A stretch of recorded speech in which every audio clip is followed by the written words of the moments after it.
আমাকে বলে আমি নাকি যুদ্ধাপরাধী, জন্ম আমার দেশ স্বাধীনের পর। তখন ভাবছি যে না, এর মাথা পুরা হ্যাং হয়েছে, মাথা পুরা হ্যাং হয়েছে।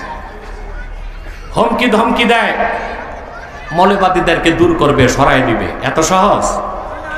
এই বুদ্ধিজীবীরা কি করছে দেশের জন্য? ওদের মাথায় কি আছে? কিচ্ছু তো নাই, বাইরেও খালি, ভিতরেও খালি।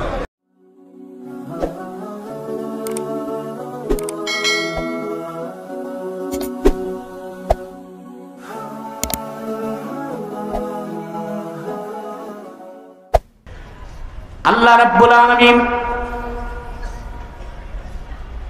বড়ই শখ করে তার প্রিয় সৃষ্টি করলেন মানুষকে। মানুষকে সৃষ্টি করলেন তার জন্য, আর সব কিছু সৃষ্টি করলেন মানুষের জন্য। সুবহানাল্লাহ বলবেন না? আল্লাহ বলেছেন মানুষকে তিনি সৃষ্টি করেছেন তার গোলামির জন্য, আর সব সৃষ্টি করছেন মানুষের জন্য। ওয়াসাখখারা লাকুম মা ফিল আরদি জামিআ। বান্দা, তোদেরকে বানালাম আমার ইবাদতের জন্য, আর সব বানাইলাম তোদের জন্য। সুবহানাল্লাহ। আমরা কার জন্য? আর সব আমাদের জন্য। আমরা কার জন্য? আর সব আল্লাহ তাআলা নির্বাচিত সৃষ্টি মানুষ। সুবহানাল্লাহ। নির্বাচিত সৃষ্টি কি? মানুষ কি natural selection, selected by nature, না সিলেক্টেড বাই অলমাইটি আল্লাহ? প্রাকৃতিক নির্বাচন বলতে কিচ্ছু নাই, ওটা নাস্তিক বিবর্তনবাদীদের মতবাদ। আমাদের বিশ্বাস আমরা নির্বাচিত সৃষ্টি, কিন্তু প্রকৃতি আমাদের নির্বাচন করে নাই, আল্লাহ তাআলা আমাদের নির্বাচন করেছেন। আমরা আল্লাহর নির্বাচিত সৃষ্টি, সিলেক্টেড ক্রিয়েশন। তিনি আমাদেরকে খুব শখ করে বানাইছেন তার জন্যে, আর সব বানাইছেন আমাদের জন্য। সেজন্য আল্লাহর সৃষ্টির মধ্যে সেরা সৃষ্টি মানুষ। সেরা সৃষ্টি কি? প্রিয় সৃষ্টি মানুষ, সুন্দর সৃষ্টিও মানুষ। সুবহানাল্লাহ।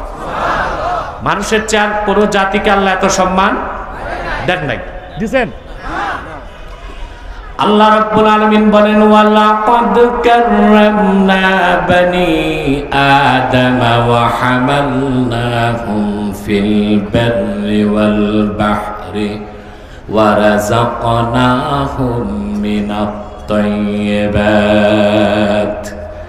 আল্লাহ রাব্বুল আলামিন বলেন আমি আদম জাতিকে, বনি আদমকে সম্মানিত করেছি, জল এবং স্থলে তাদেরকে কর্তৃত্ব দিয়েছি, আর এই পৃথিবীর সবচেয়ে মূল্যবান দামি জিনিসগুলোকে তাদের জন্য রিজিক বানায় দিয়েছি। আল্লাহর সেরা সৃষ্টি কি? কোরআন আমাদেরকে শিখায় আমরা আল্লাহর সেরা সৃষ্টি, বেস্ট ক্রিয়েশন অফ অলমাইটি আল্লাহ। আল্লাহর সেরা সৃষ্টির নাম কি? আর তথাকথিত বিজ্ঞান শিখায় আমরা দ্য থিওরি অফ এভলিউশন, বিবর্তনবাদের মাধ্যমে আমরা পৃথিবীতে এসেছি। এক সময় আমরা ছিলাম না, কোটি কোটি বছর আগে শুধু পানি ছিল, তো দেখছে কে? এটার কোনো খবর নেই। তারপর কি হলো? প্রচুর উল্কা বৃষ্টির কারণে পৃথিবীতে চলে এসেছে নাইট্রোজেন, অক্সিজেন, হাইড্রোজেন।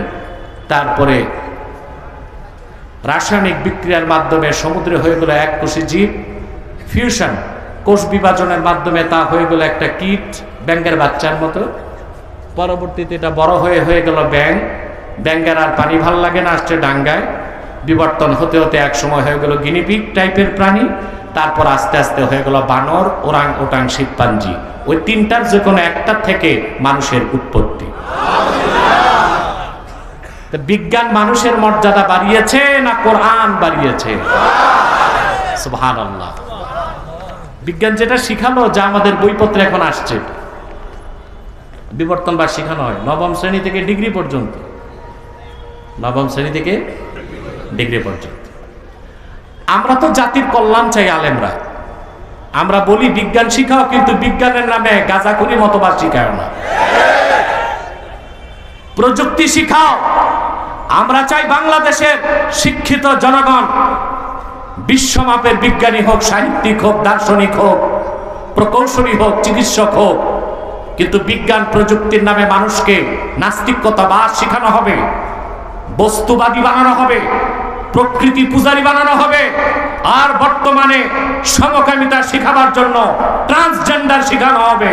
এক মুহূর্তের জন্য তা বাংলাদেশে মেনে নেওয়া হবে না। মানবেন? আমাদের প্রতিবাদে আবার ওই যে নাস্তিক কিছু আছে, বুদ্ধিজীবী, এরা খেপে গেছে। এরা একটা সমাবেশ করছে আবার আমাদের প্রতিবাদের পরে, ঘাতক দালাল নির্মূল কমিটি। এখানে বসে হুমকি দিছে কি জানেন?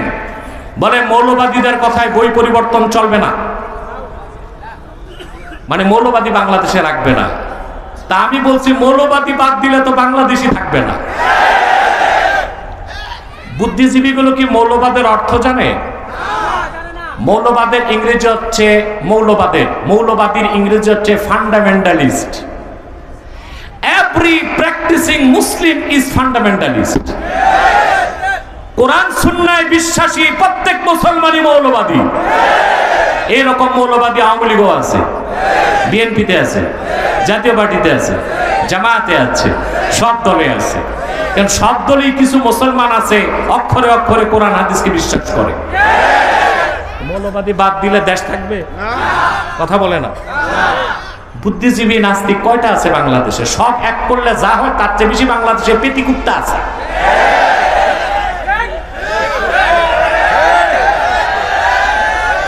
এগুলোর মাথায় কিচ্ছু নাই। 1921 সালে ঢাকা বিশ্ববিদ্যালয় প্রতিষ্ঠিত হয়েছে, আর আজ 2024।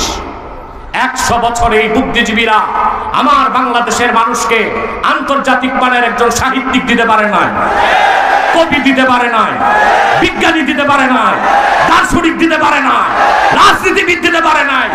দিয়েছে আহমদ শরীফের মতো নাস্তিক, কবির চৌধুরীর মতো নাস্তিক, শাহরিয়ার কবিরের মতো মুসাদের দালালদেরকে দিয়েছে বাংলাদেশের মানুষ।